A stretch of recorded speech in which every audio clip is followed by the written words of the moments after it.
Okay, so disebabkan komputer tak boleh nak voice, so saya guna handphone lah sebagai voice. Okay, so jom kita sambung pula dekat ni bab 7. Okay, so untuk bab 7 ni kan merupakan bab penting juga lah, di mana bab 7 ni menceritakan tentang usaha ke arah kemerdekaan, di mana dia ada berapa subtopik, ada 5 subtopik, iaitu ada pasal latar belakang idea negara merdeka, jawatan kuasa hubungan antara kaum, sistem ahli, sistem pendidikan kebangsaan dan juga penubuhan parti politik. Okay, so jom kita masuk dulu. Dia pasal sejarah ni kan, dia selalu utamakan latar belakang sesuatu ni lah perkara tu. Okay, so jom. Okay, mari kita ambil tahu apa dia punya latar belakang idea negara merdeka. Okay, so latar belakangnya, okay, perkembangan politik antarabangsa dan serantau lah mempengaruhi gelombang politik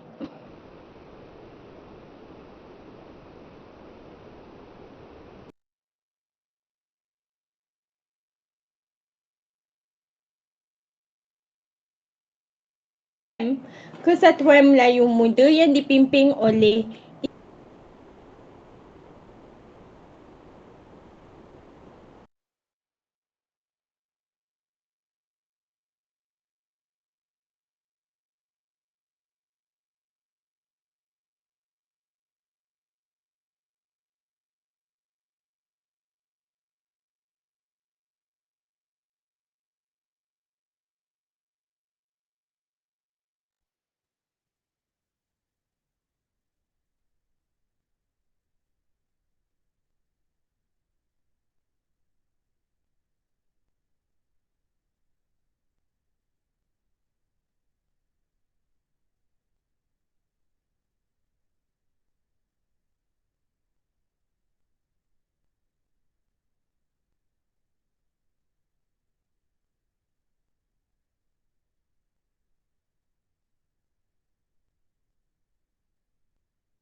Okay, so tadi terleft jap. Kalau suara tak berapa dengar, bagi tahu tau. Okay, next. Dalam berapa tahun lepas tu, dalam 9, 10, 11. Tak pernah malas kira. Okay, so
Suara okey ke? Tak tahu kenapa dekat handphone dia kejap-kejap nak cak-cak internet. Okey. Sambung balik. Okey. Dan tadi kita dah masuk 1945. Okey, mula-mula 38 tambah 7, so 45. So tambah lagi setahun 1946. Okey. So API, Angkatan Pemuda Insaf, ya, dia Insaf je. Okey, so di bawah tampuk pimpinan Ahmad Bostamam. Di mana perjuangan Angkatan Pemuda Insaf ni kan, API ni, adalah untuk memperjuangkan idea negara merdeka yang menekankan pemerintahan demokrasi dan juga ingin memperjuangkan dasar ekonomi yang mengutamakan rakyat lah, dan juga keadilan sosial, di mana adalah mereka menerbitkan satu risalah ni, iaitu Risalah Testament Politik API pada bulan Disember 1948 dengan slogan apa? Merdeka dengan darah. Okey. Di mana mereka ni kan menyeru perjuangan untuk mencapai kemerdekaan bangsa dan tanah air dengan jalan terbuka secara lembut. Namun begitu, perjuangan akan diteruskan melalui kekerasan jika terpaksa. Seterusnya, pendekatan dan imej radikal menyebabkan API ni kan diharamkan oleh British. Okey, seterusnya. Ada lagi, okey. Seterusnya, Persatuan Kebangsaan Melayu Sarawak. Okey, di mana di bawah pimpinan Datu Patinggi Abang Haji Abdillah. Okey, Datu Patinggi Abang Haji Abdillah. Okey, yang merupakan pelopor gerakan menentang penyerahan Sarawak pada British. Okey, matlamat dia, mahu Sarawak ni kan menjadi negeri merdeka di bawah pemerintahan Raja Brooke. Okey. Dan juga menginginkan kemerdekaan seperti yang dijanjikan dalam Perlembagaan 1941 oleh Raja Brooke. Okey, seterusnya PPM, iaitu Pergerakan Pemuda Melayu, di mana tempat yang ni diasaskan ialah di Sibu lah. Dan kenapa tertubuhnya PPM ni? Sebab berlakunya kontroversi penyerahan Sarawak yang menyebabkan terlahirlah PPM ni, Pergerakan Pemuda Melayu, di mana perjuangan mereka ialah mereka ni semuanya rela berkorban, berkorban jiwa untuk mendapatkan kemerdekaan penuh bagi negeri Sarawak. Okey. Catatan Merdeka dalam surat menyurat PPM menjelaskan bahawa gerakan PPM ni adalah untuk memerdekakan Sarawak. Okey, tindakan mereka apa dia? Menubuhkan Pakatan Sulit Rukun 13, nekat membunuh Governor, pegawai British dan juga Dato' Melayu yang menyokong penyerahan Sarawak.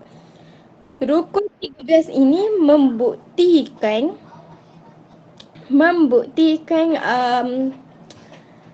yang PPM ni memang betul-betul benci dekat ni lah, kolonial. Seterusnya UMNO, United Malays National Organisation, di bawah pimpinan Datuk On Jaafar. Okey. Di mana peranan Datuk On dalam UMNO ni kan ialah berusaha menyatukan orang Melayu untuk mempertahankan hak bangsa Melayu dan kedudukan Raja-Raja Melayu. Sekejap, saya baru teringat link 2. Okey, tak apalah. Okey.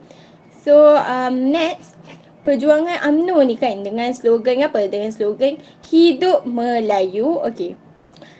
UMNO ni berjuang menentang Malayan Union bagi memelihara status KUA.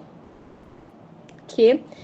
KUA orang Melayu dan juga kedaulatan Raja-Raja Melayu lah.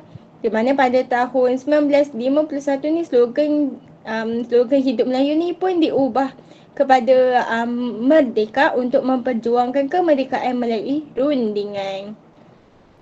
Seterusnya, Parti Kebangsaan Melayu Labuan PKML, di mana sebab penubuhannya adalah untuk memerdekakan tanah Melayu di Sabah lah. Okay. So pemimpin mereka, pemimpin untuk parti ni ada 2 orang, Tengku Nordin dan juga Zakaria Gain. Okey. Tindakan mereka menjalankan dasar tidak bekerjasama dengan penjajah, menuntut Sabah ni dimerdekakan daripada British. Laungan Hidup Melayu Merdeka dalam surat Zakaria Gain pada ahli PKML yang menekankan kesedaran untuk merdeka. Merdeka tu bebas lah.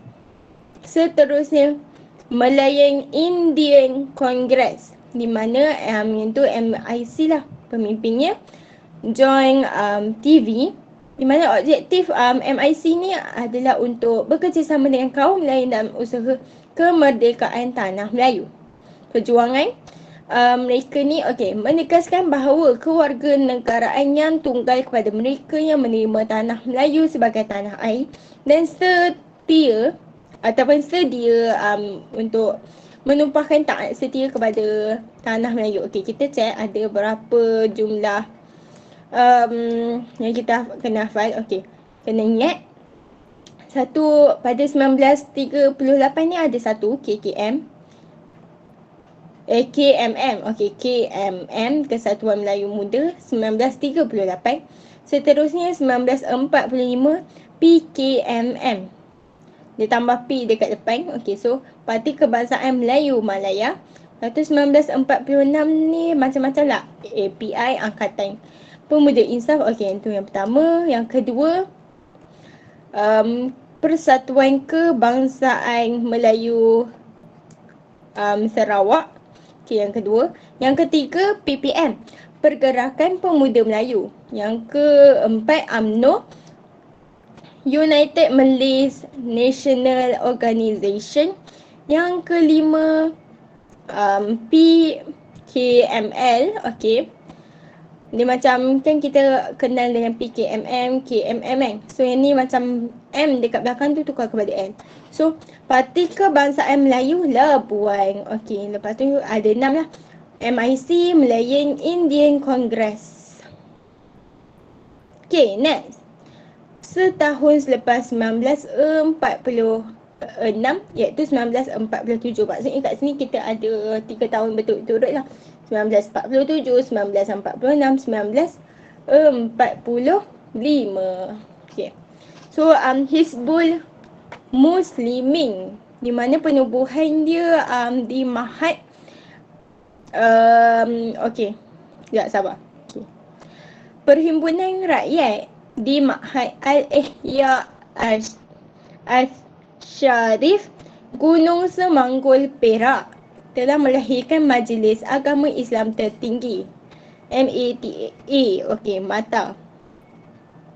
Di mana perhimpunan MATA inilah, Majlis Agama Islam Tertinggi, telah melahirkan Hizbul Muslimin, di mana pemimpinnya diterajui oleh ulama seperti Abu Bakar Al-Bakir,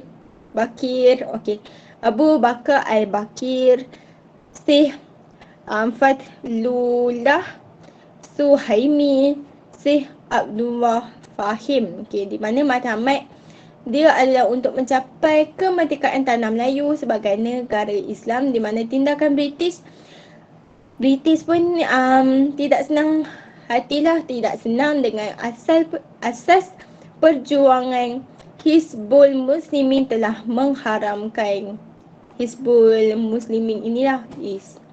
Okey, lepas tu kemudian 2 tahun selepas itu, 1949 pula, MCA baru ditubuhkan di bawah pimpinan Tan Cheng Lock.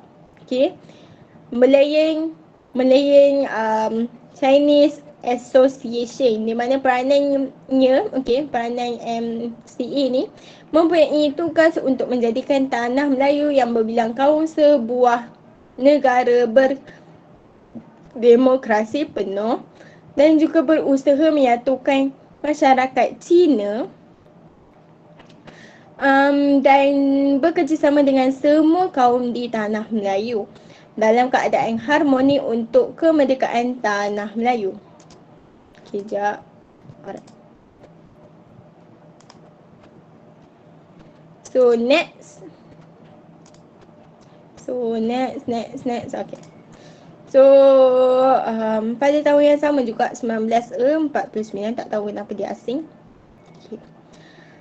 PAS, Parti Islam Setanah Melayu, dengan matlamat penubuhan negara Islam di bawah pimpinan Dr. Burhanuddin Al-Hilmi yang merupakan yang dipertua PAS, menegaskan bahawa PAS bercita-cita membina satu negara di mana satu bangsa yang teguh dengan bahasa Melayu sebagai bahasa kebangsaan dan rasmi yang tunggal yang satu.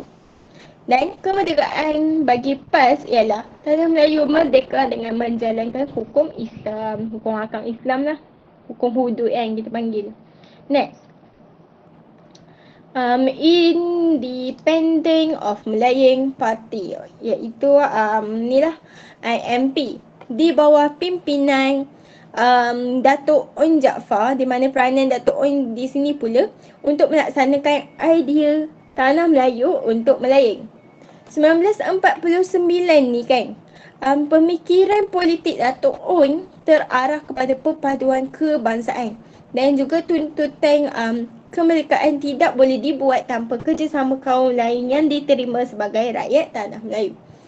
Jadi beliau, Datuk On Jaafar ni kan, mahu orang Melayu menjadi pemimpin kepada orang bukan Melayu yang turut mempunyai hak dalam politik dan juga ekonomi lah. Next. Kita masuk pula 7.2. Kita ada lagi 3 subtopik, tapi subtopik yang 3 tu saya rasa tak sempat nak habiskan hari ni, panjang juga. Okay, jom. Jawatan kuasa hubungan antara kaum, di mana ketegangan kaum meningkat selepas berlakunya Perang Dunia Kedua yang menimbulkan kesedaran pemimpin dan juga British lah tentang kepentingan perpaduan. Jadi British ni pun memberi mesej bahawa kemerdekaan hanya akan diberikan apabila kerjasama 3 kaum dapat diwujudkan. Di mana 3 kaum tu kaum Melayu, kaum Cina dan juga kaum India. Okay. So next. Oleh itu perundingan dilakukan untuk mewujudkan kestabilan politik, ekonomi dan sosial ke arah mencapai status berkerajaan sendiri. Okey, kita guna kalau soalan kebat ke, minta pendapat ke stand ke kan, kita guna teknik PAS, politik, ekonomi dan sosial. Okey, teknik PAS. Sama tak tulis. Kita guna teknik teknik PAS. So teknik PAS ni boleh digunakan untuk soalan kebat ke, apa-apa soalan struktur lah. So teknik PAS, politik, sekejap mana? Politik, ekonomi dan juga sosial. Okay, next. Untuk penubuhan kuasa hubungan penubuhan jawatan kuasa hubungan antara kaum CLC, di mana mula diwujudkan, mula ditubuhkan pada tahun 1949 pada bulan Januari, di mana menghimpunkan pemimpin utama pelbagai kaum. Dan objektifnya apa? Objektifnya adalah untuk mengkaji hubungan kaum secara mendalam dan juga membentuk keadaan politik, ekonomi dan juga sosial supaya pembahagian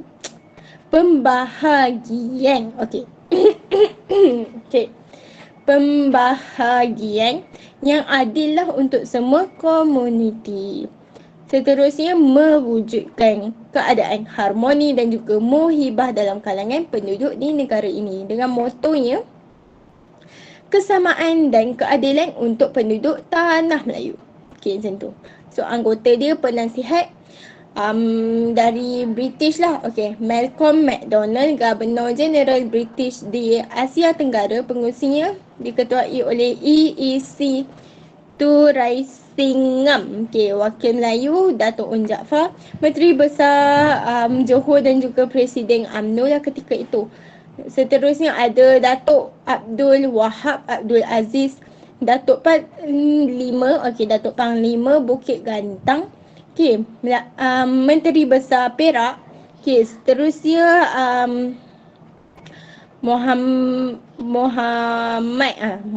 Saleh Hakim, Ahli Majlis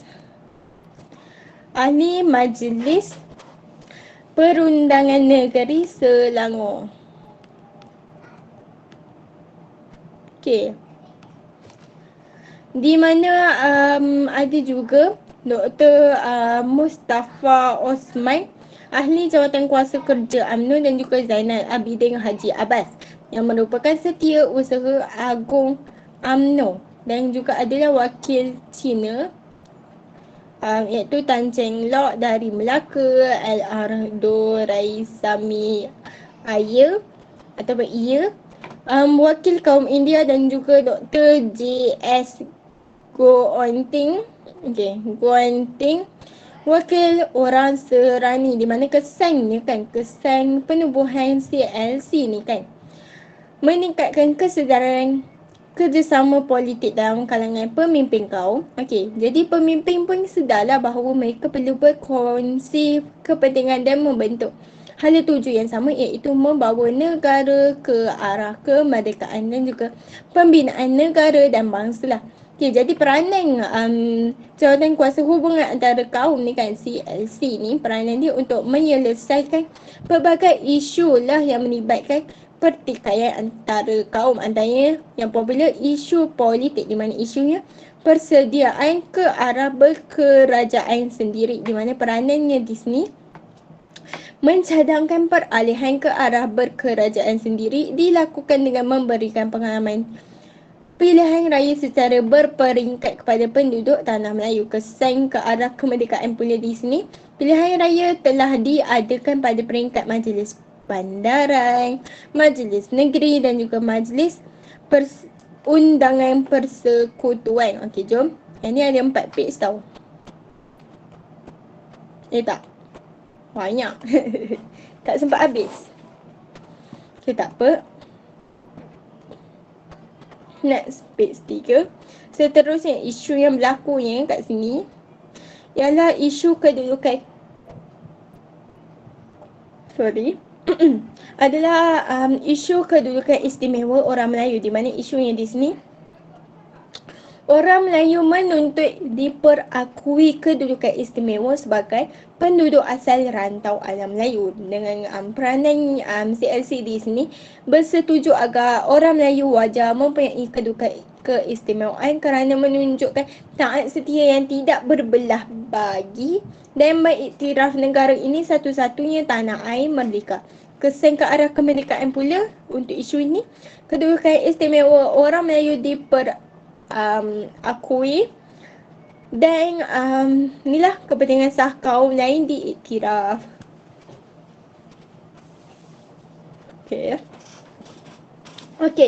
So seterusnya isu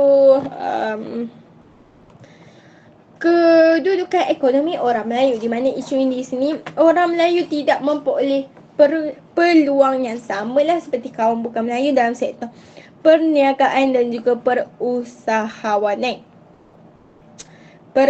Perusahaan. Di mana peranan CLC di sini mencadangkan penubuhan agensi untuk meningkatkan ekonomi dan pendidikan orang Melayu, di mana kesan ke arah kemerdekaannya penubuhan RIDA pada tahun 1950, penubuhan Lembaga Pembangunan Industri Desa. Next. Dan yang tu merupakan tuntutan yang diperjuangkan oleh Datuk Un Jaafar, di mana beliau ni berpendapat bahawa bantuan kemajuan dan ekonomi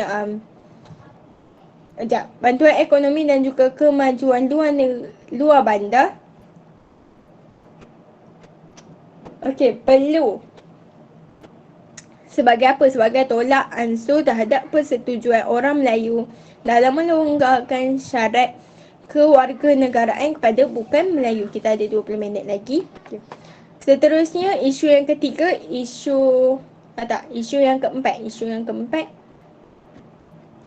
kewarganegaraan bukan Melayu, di mana isunya di sini ketegasan orang Melayu terhadap pemberian syarat kewarganegaraan kepada kaum bukan Melayu, di mana peranan CLC di sini bersetuju kewarganegaraan kepada bukan Melayu penting bagi memupuk taat setia kepada tanah Melayu dan kerjasama dalam kalangan penduduk lah. Kesan ke arah kemerdekaan pula, syarat kewarganegaraan telah dilonggarkan untuk memberikan kedudukan politik kepada kaum bukan Melayu dan melahirkan semangat patriotik serta bertanggungjawab kepada negara. Dan seterusnya, isu pendidikan, isu yang kelima. 2, 3, 4, 5. Isu yang kelima, sistem persekolahan yang berbeza-beza mengikut kaum, di mana menggunakan bahasa pengantar, buku teks dan sukatan pelajaran yang berlainan ya. Setiap kaum tu, kaum Melayu lain, kaum Cina lain, kaum India pun lain. Next. Jadi peranan CLC di sini mencadangkan sistem pendidikan yang seragam untuk memupuk kesetiaan dan perpaduan kaum di tanah Melayu. Allah. Okay, sorry. Kurang oksigen. Okay. Kesan ke arah kemerdekaan melalui peranan CLC ni kan, penubuhan jawatan kuasa pendidikan untuk mengkaji sistem pendidikan bagi melahirkan pendidikan yang seragam dan diterima oleh semua kaum. Jadi rumusannya untuk 7.2 ni kan, CLC ni berperanan penting lah untuk membentuk persefahaman antara pemimpin kaum di tanah Melayu. Jadi penyelesaian isu melalui pendekatan muafakat dan bertoleransi tu betul ansur lah, penting untuk mewujudkan keharmonian kaum dan memelihara kestabilan politik lah. Okay, next. Penyelesaian masalah melalui rundingan yang dilakukan pemimpin wajar diteladani. Untuk apa? Untuk mengukuhkan persefahaman dan kesejahteraan masyarakat di negara kita yang berbilang kaum. Seterusnya, sistem ahli. Okay, 7.3. Selepas Perang Dunia Kedua, British pun menjalankan dasar dekolonisasi, iaitu menyediakan langkah berkerajaan sendiri secara beransur-ansur kepada tanah jajahannya. Okey. Kekurangan pegawai tempatan dan perkhidmatan kerajaan menyebabkan Datuk Onn Jaafar meminta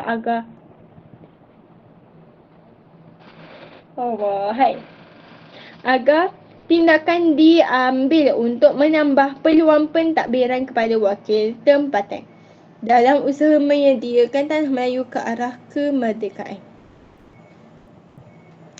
Dan juga cadangan Datuk Onn Jaafar ni tadi sebenarnya selari dengan dasar British telah membawa kepada pembentukan sistem ahli, di mana telah diumumkan pada tahun 1951 oleh Sir Henry Gurney, iaitu Pesuruhjaya Tinggi British. Di mana maksud sistem ahli ialah sistem ahli ni kan merupakan sistem yang melatih penduduk tempatan untuk menerajui pentadbiran persekutuan tanah Melayu. Jadi ahli di sini ada beberapa orang anggota Majlis Perundangan Persekutuan MPP.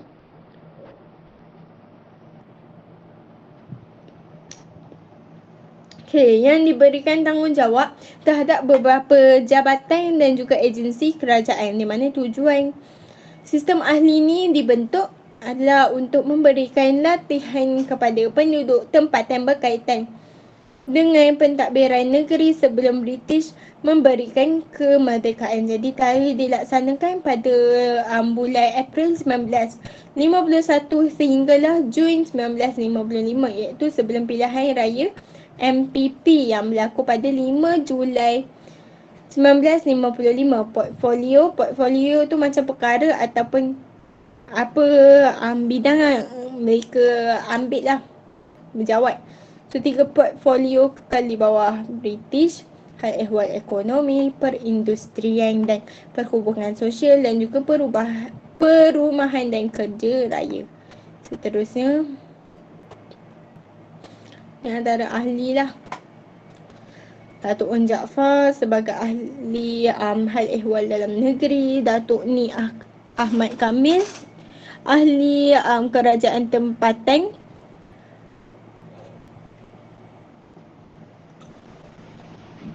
perumahan dan perancangan bandar pada tahun 1994. EEC tu Singham, okey. Ahli pelajaran, Lee Tiang Keng, ahli kesihatan, Dr. Ismail Abdul Rahman, hasil bumi 1954. H.S. Lee, ahli pengangkutan 1954. Tunku Yaakob Ibni Sultan Abdul Hamid, ahli pertanian dan perhutanan, dan juga Datuk Mahmud Mat, iaitu ahli tanah, lombong dan perhubungan. Okey, apa ciri-ciri sistem ahli ni? Okey, so ahli semuanya bertaraf menteri, di mana satu sistem kabinet bayangan yang terdiri daripada beberapa orang pegawai takbir dan juga tokoh masyarakat lah. Di mana tugas sistem ahli di sini menjaga portfolio yang mengandungi jabatan dan agensi kerajaan, mencadangkan undang-undang yang berkaitan dengan jabatannya untuk dipentangkan dalam MPP. Dilantik oleh Pesuruhjaya Tinggi British dengan persetujuan Majlis Raja-Raja dan diletakkan di bawah kuasa Pesuruhjaya Tinggi. Kepentingan sistem ahli ni kan, kita tengok ada 4. Yang pertama sekali, menyediakan asas penting lah untuk melatih orang tempatan ke arah berkerajaan sendiri. Seterusnya, membentuk pendedahan kepada penduduk tempatan untuk belajar mentadbir dan menerajui kerajaan menjelang kemerdekaan. Seterusnya, merupakan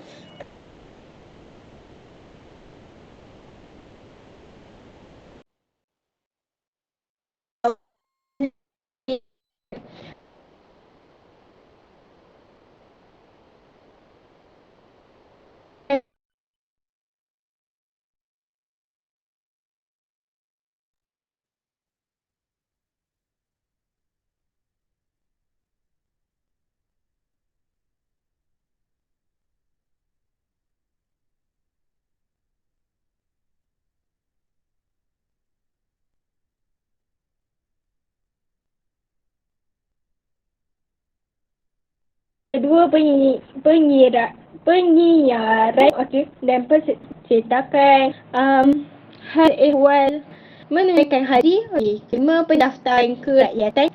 6, perkahwinan. 7, kematian. 8, menjaga jabatan yang dia jaga ni, beliau jaga. Lembaga pembangunan industri desa, RIDA. Seterusnya, jabatan pilihan raya dan juga jabatan rupa bangsa nasional. Okey, lagi 2 subtopik. Okey, yang ni maksudnya lagi 1 lah. Okey, tak panjang. Okey, nanti bila saya tengok dah nak habis masa tu, saya bagi poin-poin je. Saya habiskan juga sampai 7.5 Dia 7.5 kan? Sampai 7.5. Jom.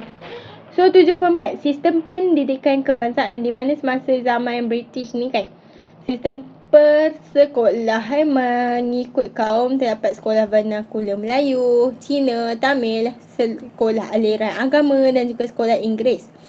Di Sarawak dan Sabah pula. Okay, vernakular Melayu, Cina, sekolah Mubalik Kristian kesan dia. Penggunaan bahasa pengantar dan kurikulum berlainan menimbulkan jurang perbezaan ekonomi dan sosial antara rakyat berbilang kaum. Seterusnya, menghalang usaha menyatu padukan rakyat ke arah melahirkan satu identiti bangsa dan negara. Jadi sekolah vernakular ni kan, maksudnya kat sini sekolah yang menggunakan bahasa ibu sebagai pengantar, maksudnya sebagai bahasa ilmu lah. Okay. So yang ni kita just tengok list je kan. List je. Suara saya pun tak nak kerjasama. Okay. So untuk perkembangan sistem pendidikan kebangsaan ni kita ada 3. Yang pertama sekali laporan Barnes 1951 yang dipengerusikan oleh L.J. Barnes di mana untuk mengkaji pelajaran Melayu lah. So adalah kepentingan dia untuk menekankan kepentingan sekolah rendah, untuk membina satu rupa bangsa penduduk yang menganggap tanah Melayu sebagai tempat tinggal yang kekal dan tumpuan taat setia. Jadi kandungan dalam laporan Barnes ni kan, sekolah rendah guna bahasa Melayu dan bahasa Inggeris sebagai pengantar dan juga sekolah menengah pula guna sepenuhnya bahasa Inggeris sebagai pengantar. Seterusnya, laporan kedua, laporan Feng Wu 1951 tahun yang sama juga Barnes Feng Wu. Jadi diterbitkan sebab ada bantahan dari masyarakat Cina terhadap laporan Barnes. So pengurusi dia kaum Cina sendiri lah. Dr. William P. Feng, ahli akademik dari Cina. Dr. Wu Teh Yao, pegawai pertubuhan bangsa-bangsa bersatu. Jadi mereka ni diundang British untuk mengkaji pendidikan Cina di tanah Melayu. So tujuan mengkaji pendidikan Cina dan mencadangkan penambahbaikan untuk menjadikan sekolah Cina sebagai institusi yang memberi manfaat kepada penduduk tanah Melayu. Jadi ada kandungan dia. Okay, seterusnya yang ketiga, Ordinan Pelajaran 1952 yang diluluskan selepas Jawatan Kuasa Penasihat Pusat Pelajaran meneliti laporan Barnes dan laporan Feng Wu September 1951 lah dia cek. Tujuan dia bukan cek lah, diberitahu, tak tahu ataupun diumumkan nak buat ordinan pelajaran pula. Okay. So tujuan dia untuk membentuk sistem pendidikan yang menggunakan bahasa rasmi persekutuan semua murid dari pelbagai bangsa disatukan dalam satu sistem berorientasikan tanah Melayu. So adalah kandungan dia. 2 jenis sekolah rendah, iaitu sekolah yang menggunakan BM dan juga BS sebagai pengantar. Bahasa Cina dan Tamil akan diajar sebagai bahasa ketiga jika ada 15 orang murid dalam kumpulan yang sama. Sekolah menengah pula macam biasa guna bahasa Inggeris. So kesannya di sini, Ordinan Pelajaran 1952 ialah undang-undang pertama berkaitan pembentukan sekolah rendah berteraskan bahasa Inggeris dan juga bahasa Melayu sebagai pengantar. Masih belum memenuhi inspirasi semua kaum kerana mendapat tentangan dari semua kaum jugalah. Ada empat. Kat Semenanjung Melayu ni ada 4. Laporan Woodhead, North Borneo Education Survey dekat Sarawak dan juga Sabah 1955. Okay, yang ni saya pun tak berapa, saya bagi point lah. Okay. Peranan E.W. Woodhead merupakan ketua pelajaran dari Brighton. So nak meninjau perkembangan pendidikan, buat cadangan tentang pendidikan di Sarawak dan Sabah lah. Antaranya cadangan dia memperkasakan pendidikan peringkat rendah dan menengah, menitik beratkan kepentingan bahasa Inggeris sebagai pengantar, mewujudkan sistem pembiayaan pendidikan yang teratur. Okay. So pendidikan kebangsaan di Sarawak berdasarkan laporan Woodhead 1955 ada 4 cadangan. Okay. Lepas tu adalah juga matlamat untuk membentuk semangat ataupun perasaan kekitaan dan taat setia kepada negeri Sarawak dalam kalangan penduduk berbilang kaum. Seterusnya di Sabah pula, pendidikan kebangsaan melalui laporan Woodhead juga diterima dengan beberapa pindaan di mana mempertingkatkan pengajaran bahasa Melayu dan bahasa Inggeris di sekolah Cina, memastikan bahasa Inggeris diajar di sekolah Melayu dan bahasa Melayu diajar di sekolah Inggeris. Menetapkan peperiksaan di sekolah menengah yang dikendalikan dalam bahasa Inggeris. Seterusnya diwujudkan lagi Ordinan Pelajaran Koloni 1956 untuk meneruskan rancangan Woodhead Pendapat ordinate ini untuk menyeragamkan kurikulum dan peperiksaan yang meliputi peringkat rendah dan menengah untuk melahirkan perasaan kebersamaan dalam kalangan kaum di Sabah. Seterusnya kita ada penyata jawatan kuasa pelajaran 1956. Pengurusinya Datuk Abdul Razak Hussein, iaitu Menteri Pelajaran 1955 hingga 57, di mana tujuannya untuk mengkaji semula sistem pelajaran kebangsaan yang baharu lah. Okay. So nak memupuk integriti. Okay, next. Okay. Apa tadi ayat ni? Okey, hasrat dia memupuk integrasi dan perpaduan dalam kalangan rakyat berbilang kaum melalui 3 perkara ni. Sistem persekolahan yang sama bagi kanak-kanak seluruh bangsa, semua bangsa. Seterusnya, bahasa kebangsaan sebagai bahasa pengantar utama dan juga kandungan kurikulum dan yang corak kebangsaan dan seragamlah cadangan. Sekolah umum, sekolah rendah menggunakan bahasa Melayu, sekolah jenis umum rendah menggunakan yang sama ada BI, BC dan juga bahasa Tamil. BM dan BI ni kan perlu dijadikan mata pelajaran yang wajib di semua sekolah. SMK menggunakan BM sebagai pengantar manakala BI sebagai mata pelajaran. Next, rumusannya. Penyata jawatan kuasa pelajaran 1956 merupakan asas pada pembentukan sistem pendidikan kebangsaan di mana sukatan pelajaran dan peperiksaan yang seragam menggunakan bahasa pengantar yang sama menjadi langkah penting untuk memupuk semangat perpaduan nilai kewarganegaraan, idea sepunya dan kesetiaan kepada negara oleh generasi muda. Next, paling tak 7.5 penubuhan parti politik. Sebab tertubuhnya parti politik ni ada 2 sebab utama. Perkembangan nasionalisme, iaitu semangat untuk membebaskan diri daripada cengkaman penjajah, mewujudkan negara yang merdeka dan berdaulat. PKMM tahun 1940-an. PKMM, PKMS, kita ada API, kita ada PPM, kita ada UMNO, kita ada PKML, kita ada MIC, kita ada BARIP, Barisan Pemuda, kita ada PBS, Barisan Pemuda Sarawak, MCA, Malayan Chinese Association,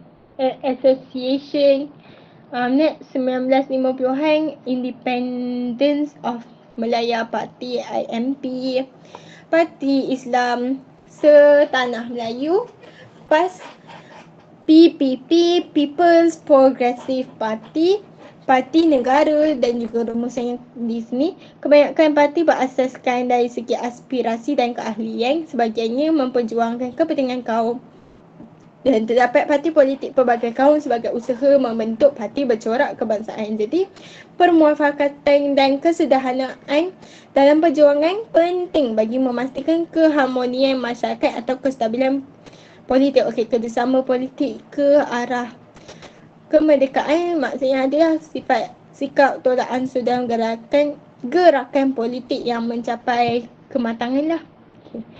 Jadi, adalah sebelum wujud kerjasama parti politik, terdapatnya pakatan antara gerakan tertentu yang merintis kerjasama kaum untuk kemerdekaan. Contohnya Pakatan Putera AMCJA, di mana Putera Pusat Tenaga Rakyat, MPAJA, All Malayan Council of Joint Action. Di mana kita ada juga persidangan kebangsaan, konvensyen kebangsaan, atau kita ada juga pembentukan parti perikatan. Jadi rumusannya di sini, usaha ke arah kemerdekaan menekankan langkah pemupukan kerjasama dan perpaduan sebagai asas pembinaan negara bangsa. Persiapan ke arah berkerajaan sendiri diadakan bagi memastikan penduduk tempatan mampu mentadbir sendiri. Dasar kerjasama ataupun ataupun permuafakatan antara kaum dicapai melalui sifat sikap toleransi, betul ansur tu, dan perundingan untuk mewujudkan keharmonian dan muhibah dalam kalangan penduduk dahulu.